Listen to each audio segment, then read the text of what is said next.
జై శ్రీరామ్. నమస్తే అందరికీ, నేను మీ వెంకటేష్. ఈరోజు మనం తెలుసుకోబోయేది పర్వదినాల పవిత్రమాసం అయిన కార్తీక మాసం గురించి. పౌర్ణమి నాడు కృత్తికా నక్షత్రం ఉండటం వల్ల ఈ మాసానికి కార్తీక మాసమని పేరు. అటు హరికి, ఇటు హరుడికి, మరోపక్క వారిద్దరి తనయుడైన అయ్యప్పకి కూడా ప్రీతికరమైన మాసమిది. హరిహరులిద్దరూ పరస్పరం అభిమానించుకుంటారు, ఆరాధించుకుంటారు, పూజించుకుంటారు. హరిపూజ హరునికి ఇష్టమైతే శివపూజ కేశవునికి ప్రీతికరం. తులసీ పూజలు, వన భోజనాలు, సమారధాలు, ఉపవాసమలు, అభిషేకాలు, సహస్రనామ పారాయణలతో మార్మోగుతూ ఎంతటి నాస్తికుడైనా ఆస్తికభావానాలు కలుగజేసే మాసమిది.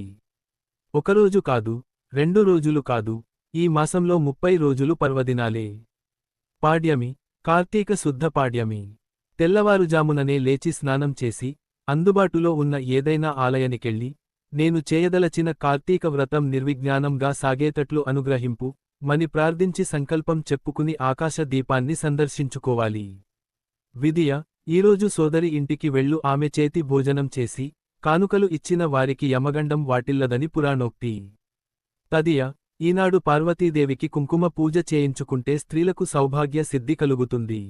చవితి, కార్తీక శుద్ధ చవితి, నాగుల చవితి సందర్భంగా సుబ్రహ్మణ్యేశ్వర స్వామికి పుట్టలో పాలు పోయాలి. పంచమి, దీనినే జ్ఞాన పంచమి అని కూడా అంటారు.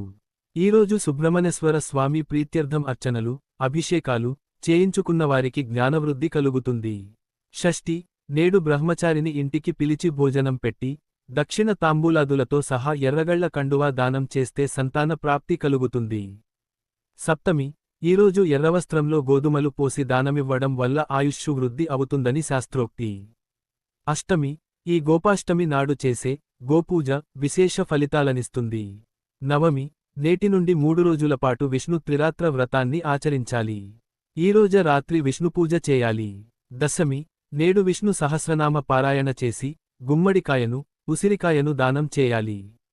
ఏకాదశి, ఈ ఏకాదశికే బోధనైకాదశి అని పేరు. ఈరోజు విష్ణుపూజ చేసిన వారికి ఉత్తమగతులు కలుగుతాయి. ద్వాదశి, ఈరోజు క్షీరాబ్ది ద్వాదశి.